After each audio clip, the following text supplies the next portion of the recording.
Olá pessoal, vamos agora falar de um tema super bacana, a respeito dos padres jesuítas e o catolicismo popular, que é o nosso catolicismo colonial. A participação da Igreja Católica na colonização do Brasil, ela foi muito importante. Na verdade, devemos nos lembrar que a Igreja Católica está associada com o Estado português desde o período das grandes navegações, através do chamado regime de padroado, ou seja, uma associação entre os estados ibéricos, Portugal e Espanha, e a Igreja Católica, em que eles estão acomodados um ao outro. As duas grandes instituições estão acomodadas. Em que sentido? Portugal apoia o projeto expansionista cristão da Igreja Católica. Estamos no contexto das reformas religiosas, então a Igreja com Portugal fizeram qual acordo? Nas colônias, não deixe ir para lá nem protestantes nem judeus.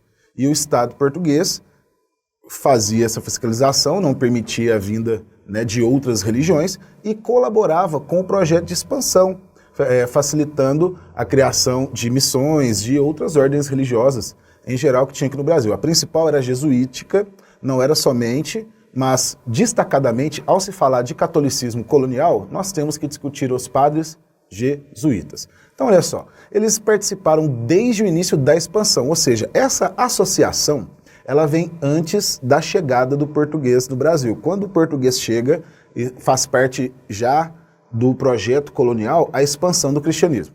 E a igreja, ela sempre vai apoiar o Estado português, ela não o contraria, ela dá justificativas e cria políticas, cria justificativas teológicas para as políticas portuguesas. Esse regime de padroado, ele é muito importante para compreendermos o fato do Brasil ser a maior nação católica do planeta. Porque na América Latina, na verdade, todos os países são católicos predominantemente. Em destaque, os dois mais católicos é México e o Brasil. E o mais de todos, que tem a maior quantidade de população numérica e percentualmente, é o Brasil. Isso nos mostra que o trabalho de catequização do jesuíta foi muito bem sucedido. Eles não ficaram todo o período colonial no Brasil, eles chegaram a ter tanto poder, que eles foram acusados pela coroa portuguesa de mandar mais na colônia do que os próprios portugueses administradores. Isso fez com que Marquês de Pombal expulsasse os jesuítas, que eles chegaram até mesmo a fazer uma guerra junto dos indígenas contra a coroa portuguesa, num episódio de fronteiras. Olha só, daqui a pouco eu vou comentar mais a respeito disso, são as chamadas guerras guaraníticas, ou seja, os jesuítas entrando em guerra com Portugal, né? Então, veja só, foi a instituição mais poderosa na colônia desde quando eles vieram para cá, com a instalação do governo geral, até esse período da expulsão por Marquês de Pombal. E aí eles tinham um papel não somente evangelizador, fazia parte do projeto colonizador, como eu disse, justificando as atividades da coroa portuguesa, catequizando, aculturando o índio, mas há um fator muito importante que é o estabelecimento de fronteiras. Um dos critérios que foi utilizado para que boa parte do nosso território que fora da Espanha fosse incorporado ao Brasil, foi a presença de missões jesuíticas.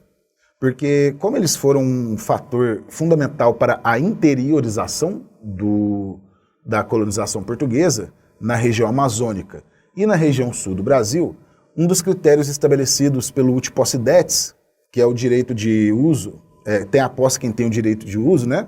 Quem usa é dono da terra.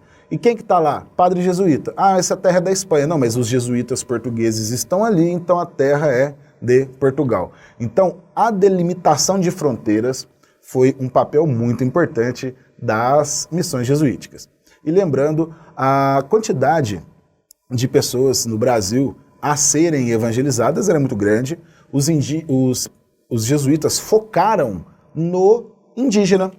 Na verdade, você tem uma série de documentos que coloca a posição da Igreja Católica diante da escravização. Nenhum padre jesuíta chegou a defender a escravidão de um escravo negro, mas elas foram toleradas. Inclusive, existiam escravos negros nas missões jesuítas, existiam escravos negros nos bispados, em todas as instituições religiosas aqui.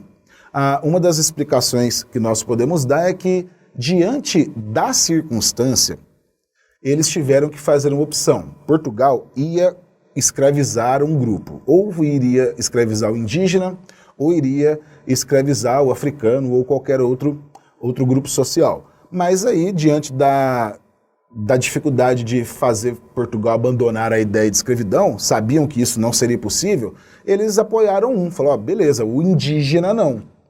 Aí eles nunca apoiaram a escravidão do africano, mas sempre se colocaram alheios a essa questão.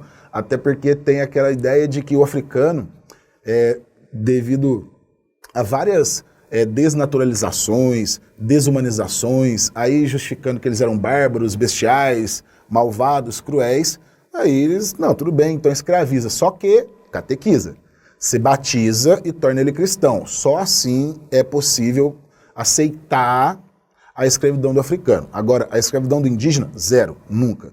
Então, como eu disse, chegaram a fazer guerra contra a coroa portuguesa, né, em defesa de índios, vários conflitos contra os colonos. Então, pessoal, o catolicismo não ficou somente circunscrito ali aos indígenas, a população majoritária do Brasil era a população negra de origem africana, que chegavam aqui com as religiões típicas da África, religiões animistas, tipo o candomblé.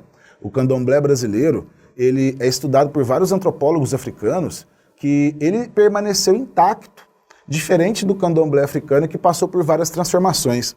Porque aqui, a manutenção da religião por parte dos africanos, ela significava uma resistência cultural, uma tentativa de manter vivas as suas raízes. Vamos lá, pessoal, agora eu gostaria que vocês me acompanhassem na tela. Eu vou discutir um pouco essa questão dos padres jesuítas e da questão do catolicismo colonial. O catolicismo colonial é chamado catolicismo popular e era praticado principalmente pelos negros em grandes festividades bastante diferentes das festividades do catolicismo tradicional lusitano, do catolicismo tradicional da Santa Sé romana. Pessoal, então, de olho na tela, venha comigo.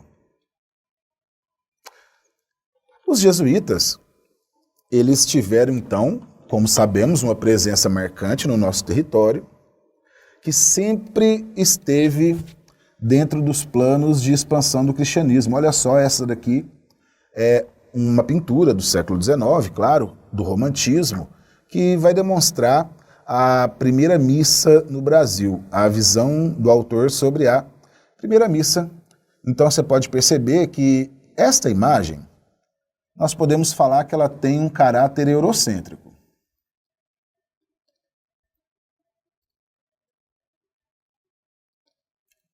No sentido em que o destaque, né, fundamental é para a igreja, para o altar, que para o padre, enquanto aqui as populações indígenas são pintadas como exóticas, assustadas, observando, dando uma sensação, né, de que são povos selvagens que estão sendo agora civilizados pela religião europeia. E olha só, lembrando, eles estavam aqui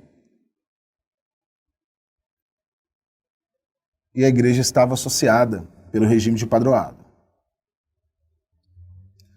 Eles foram criados em qual contexto? O contexto da Contra-Reforma religiosa,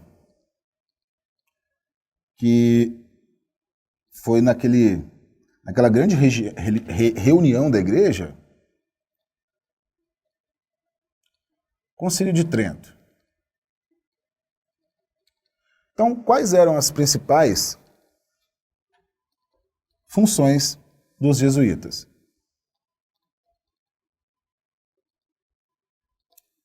Expandir o catolicismo,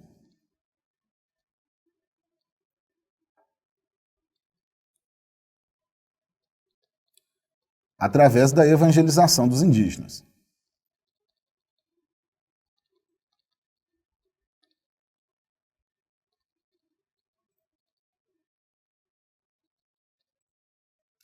E também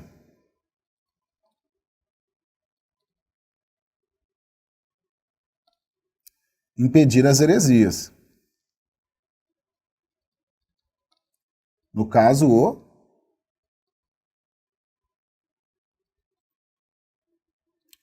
protestantismo.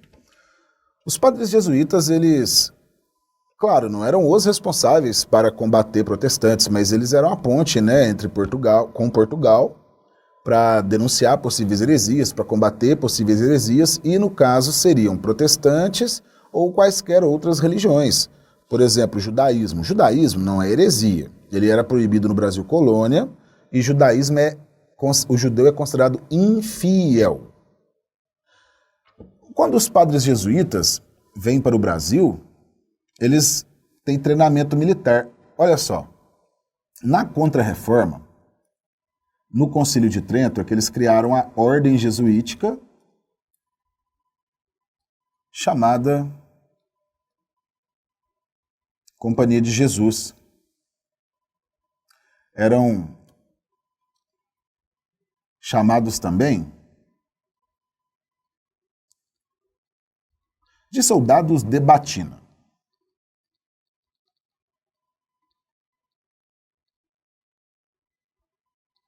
De soldados de batina. Por que soldados de batina? Porque eles tinham missões colonizadoras, então eles frequentemente tinham que enfrentar a população indígena, que nem sempre era amistosa. Haviam vários índios amistosos, que eles tinham uma facilidade maior de contato, de acesso, mas isso não era sempre. Você tinha muitos combates com os colonos, principalmente com os bandeirantes, então todos eles tinham uma formação militar. Inclusive, o fundador, né, o Dom Inácio de Loyola, ele fora soldado, ele fora uma pessoa de carreira militar. Depois passou a se dedicar à catequização. Olha só, pessoal, eles vêm aqui para o Brasil, eles vão chegar através, né, do governo geral. Quando o governo geral é estabelecido, vai ser fundado o primeiro bispado no Brasil, vão vir os padres jesuítas. E olha só, quando falamos de padres jesuítas, tem aqui dois dos mais importantes. Eu escolhi esses dois nomes, que são os mais representativos. Aqui nós temos o famoso Padre Anchieta, que ele passou a maior parte da sua pregação do Brasil na capitania de São Vicente, onde nós temos ainda hoje, na região central de São Paulo, o Colégio Anchieta, que tem uma ligação, né, histórica com as missões. Veja só, além do Padre Anchieta, né, principalmente ali na região de São Vicente, no século XVI, ele foi o primeiro grande jesuíta a vir para o Brasil, e talvez o mais conhecido de todos, considerado um dos grandes gênios da oratória portuguesa, que tem sermões belíssimos, muito bem escritos, que inclusive são estudados na literatura. Nós temos o Padre Antônio Vieira.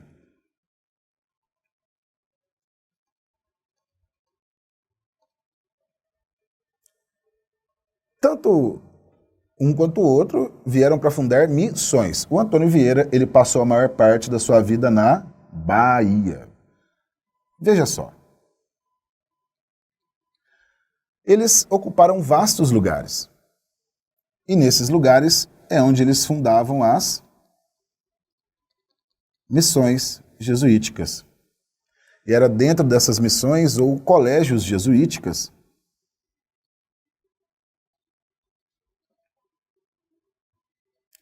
que eram realizadas as catequizações. Veja só, existe outro nome também. Às vezes você encontra em alguma questão o nome de aldeamento. Aldeamento jesuítico. Ou missões, ou colégios, ou aldeamento. Então, é muito importante nos lembrarmos que eles deram origem a várias cidades que existem hoje, tanto na região norte do país, quanto na região sul. Os jesuítas estavam por todo o Brasil, no entanto, nós temos um destaque. A maior parte deles ficou localizada na região norte, na Amazônia,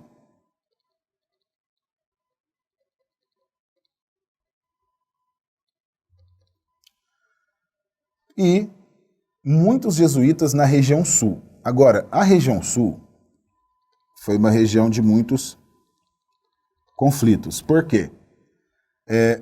Você tinha missões portuguesas e missões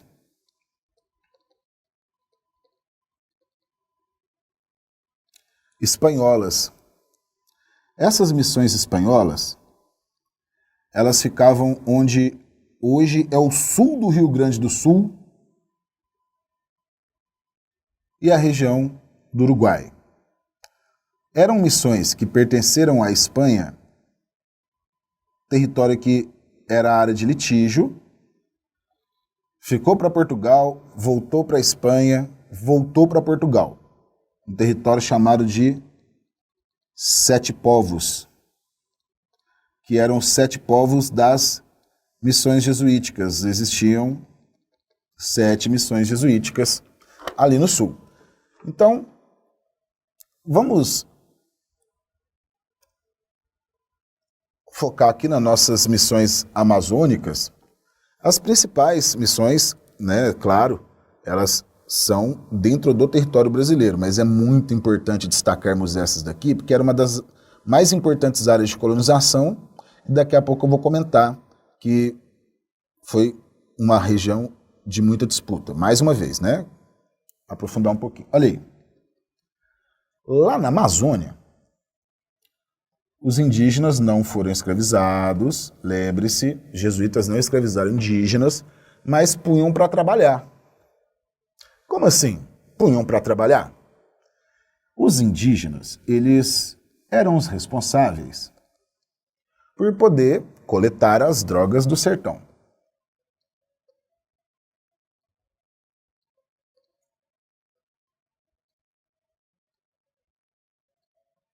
O que seriam as drogas do sertão?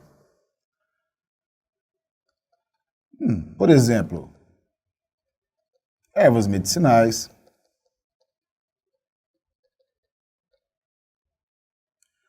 pimenta, alguns produtos amazônicos bastante típicos, em geral, qualquer fruta típica que fosse levada, pimenta, era a mais cara, que eles, né, produziam mais. Essas drogas do sertão valiam muito dinheiro, porque elas eram vendidas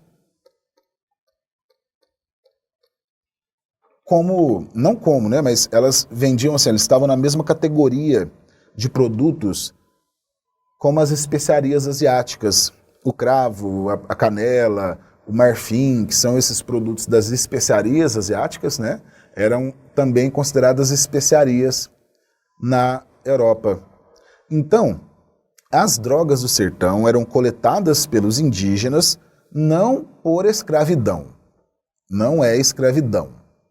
E nos colégios, eles passavam a morar, eles aprendiam a rezar, eles aprendiam a plantar, ou seja, estavam sendo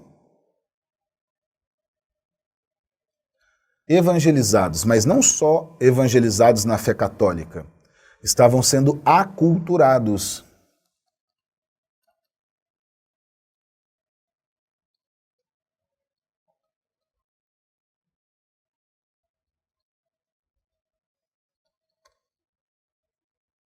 Estavam sendo aculturados, aprendendo as práticas sociais europeias. Olha só, pessoal. Então, pouquíssimos indígenas tiveram, por exemplo, a oportunidade de virar sacerdotes. Eu estou falando não do Brasil, eu estou falando do mundo colonial português inteiro.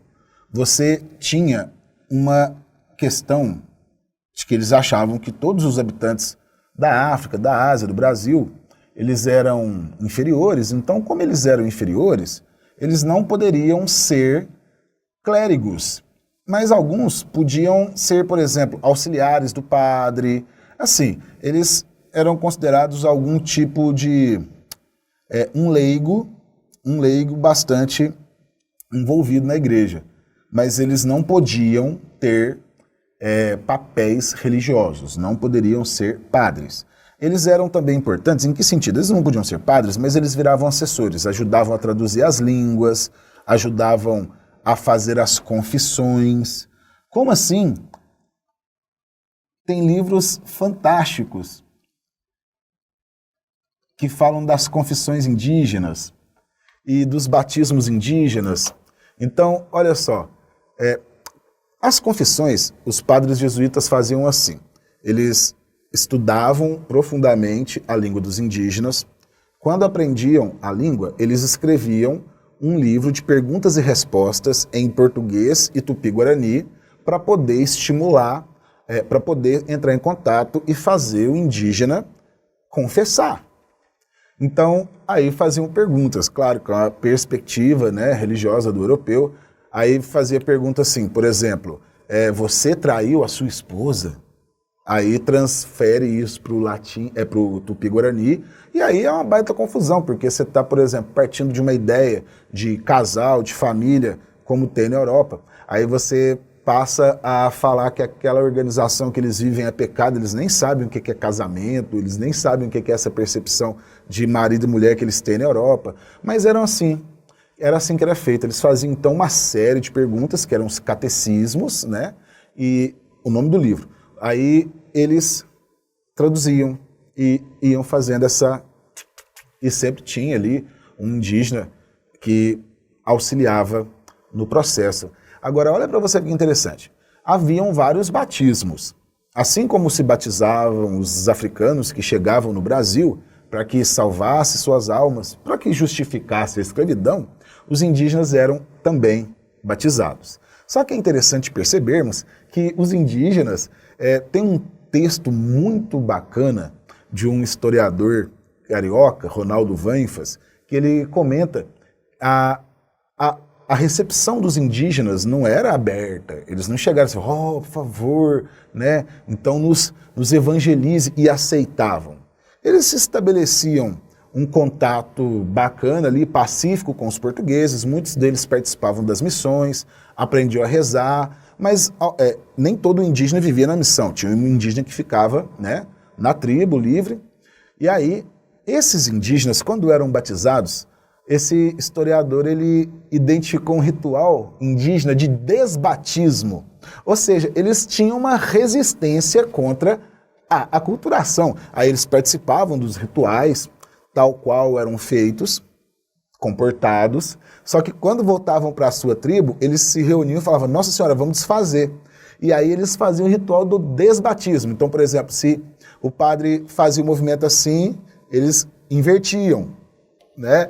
Ou seja, todo o ritual gestual, eles repetiam passo a passo ao contrário, com o intuito de desbatizar aquilo que o jesuíta português tinha feito. Então, vamos ficar de olho também nessa recepção do catolicismo, que não foi simples assim, foi bem complexa. De olho na tela, mais uma vez, pessoal. Então, além dos indígenas, agora eu gostaria de focar um pouco na questão do catolicismo negro, do catolicismo popular.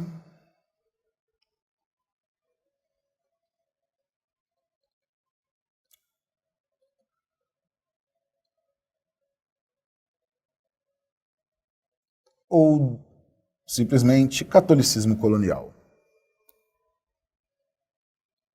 O catolicismo colonial é um catolicismo popular. E ele se desenvolveu sem a presença de padres. Como assim? Eram muitas pessoas para poucos padres. Não haviam padres o suficiente. Então, quando existiam algumas vilas, algumas pequenas aglomerações, o padre chegava na região em que tinham negros, que tinham escravos, alguns forros, outros não, mas eles chegavam nas vilas, nas fazendas, e aí eles batizavam todo mundo. Só que, como tinha pouco padre, quando ele chegava na vila, quando ele chegava no povoamento, quando ele chegava, era uma frenésia. Olha, o padre chegou, e aí, né, tinha um respeito muito grande.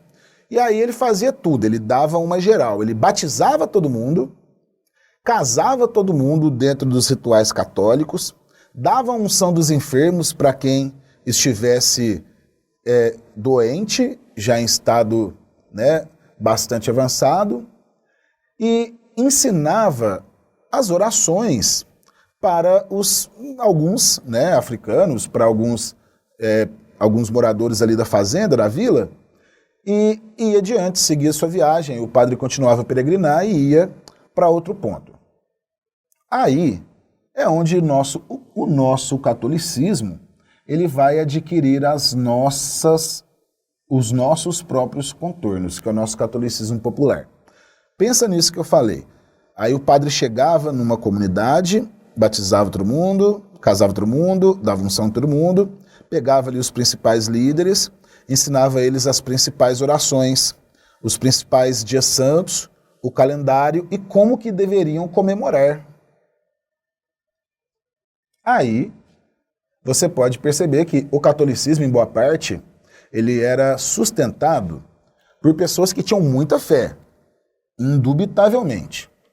Mas a forma de manifestar esta fé não era nada parecido com o que era o catolicismo europeu. O catolicismo popular, ele é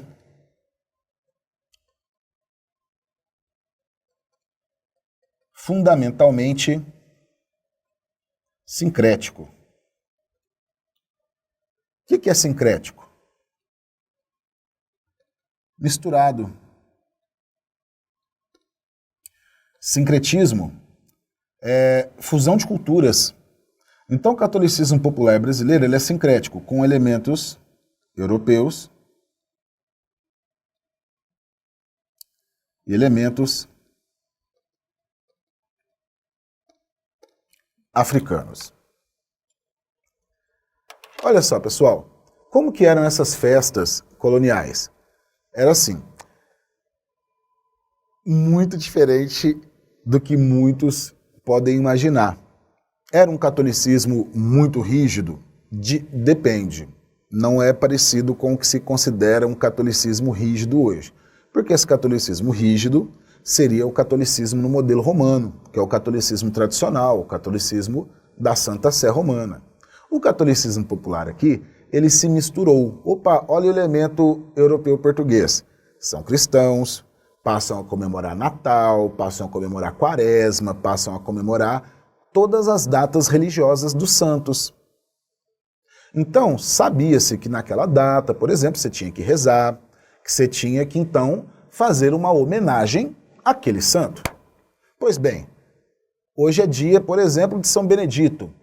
Vamos, então, homenagear São Benedito com toda a nossa fé? Vamos! Como que nós vamos realizar a nossa festa religiosa? Do jeito que nós sabemos fazer festa. Como que a gente faz festa? A gente bebe, a gente canta, a gente faz de tudo. E vamos fazer isso, mas com muita fé em nome de Deus para os santos, porque nós estamos fazendo essa celebração musical, essa celebração dançante, essa celebração colorida em homenagem ao nosso santo. E, em geral, os principais santos de culto negro, São Benedito, Nossa Senhora Aparecida e Nossa Senhora do Rosário.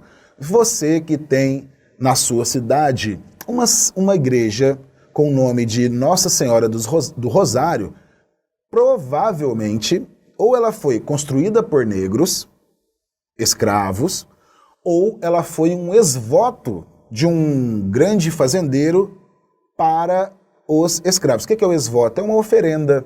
Então, por exemplo, um fazendeiro alcançou uma graça e ele constrói uma igreja para seus escravos.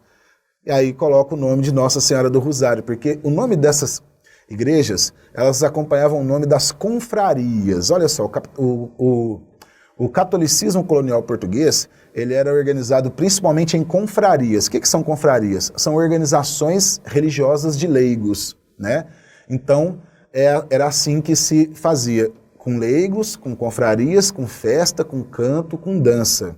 Esse é o nosso catolicismo popular, tão festivo que só foi ser combatido pela Igreja lá no século XIX, já perto da proclamação da República, já no final do Império.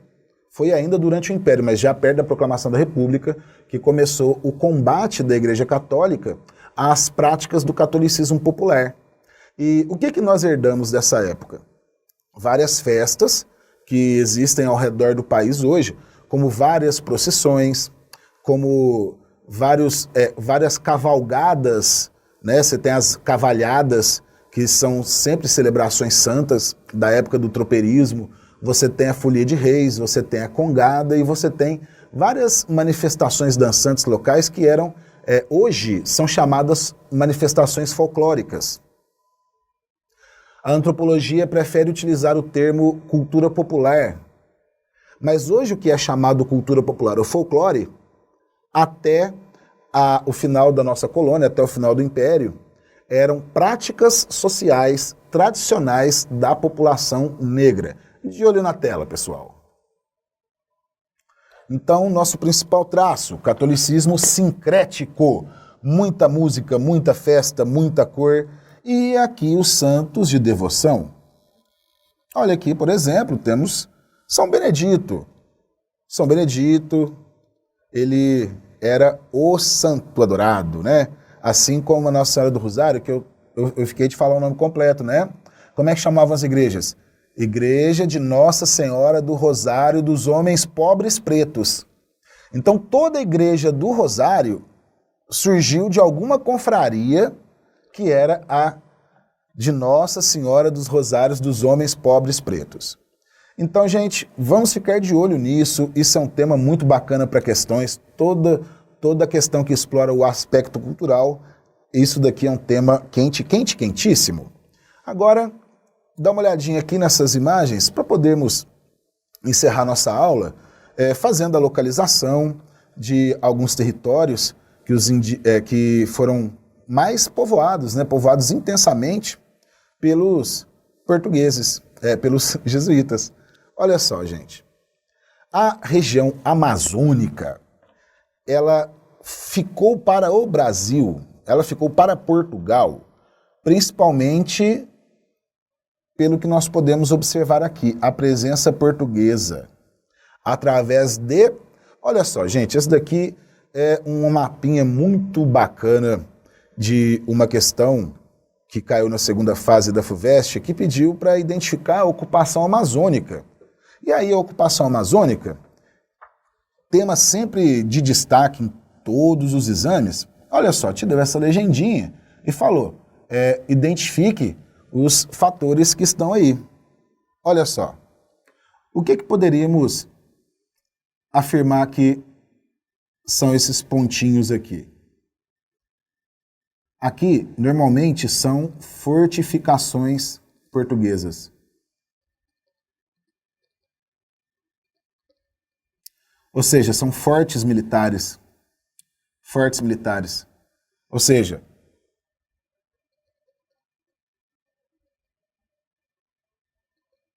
feitorias.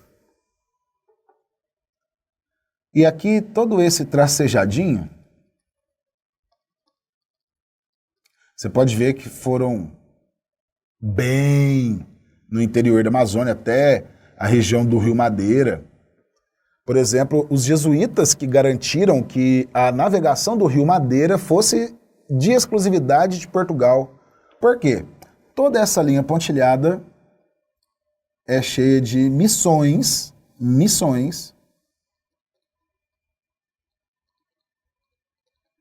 jesuíticas. Olha só que exercício de segunda fase fácil. Agora, que legal que eles pediram para você fazer uma ponte com as atualidades. E aí perguntaram, o que seriam essas outras setinhas? Isso daqui, ó, século 20 e 21. Século 20, aqui. Que estado que é esse, pessoal? Estado do Pará.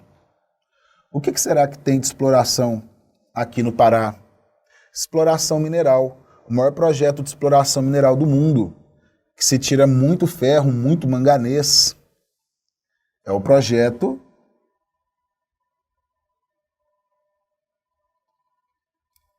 Grande Carajás.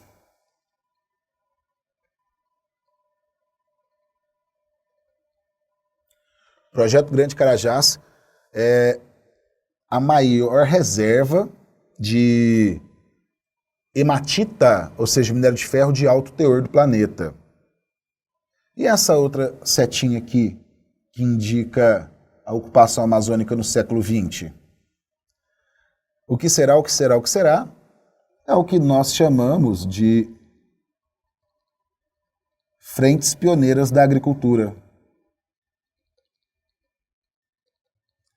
Ou frentes pioneiras da agricultura, ou simplesmente avanço da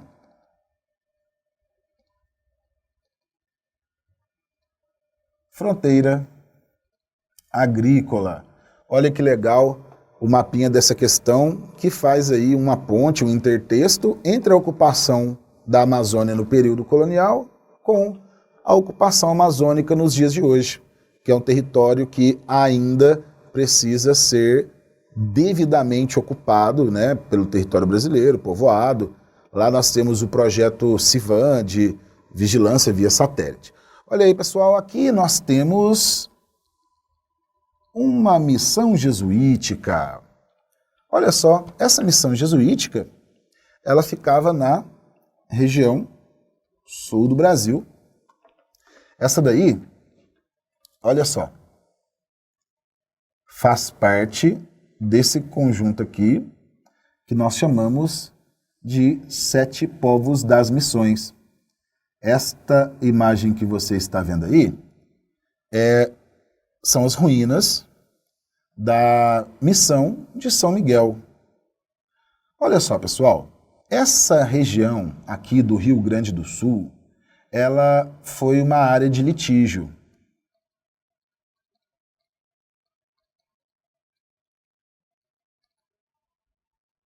Você teve vários tratados durante a colônia para poder estabelecer as fronteiras do Brasil. E aí foi uma baita confusão. Por quê? Ó, principalmente as regiões de Grande Foz eram disputadas. E o que temos aqui? Não está aparecendo no mapinha, mas logo aqui nós temos a Foz do Rio da Prata.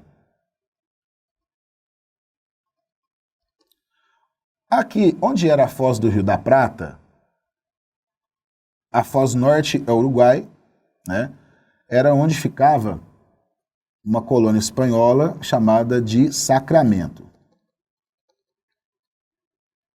Ao norte, colônia espanhola, várias colonizações espanholas, né, várias missões espanholas. É que aqui era tudo misturado. Por que era misturado? A colônia era da Espanha, a outra era de Portugal. Mas jesuíta é jesuíta, não é de país nenhum. Jesuíta, ele representa a cristandade. Não importa se a cristandade é espanhola, se ela é portuguesa.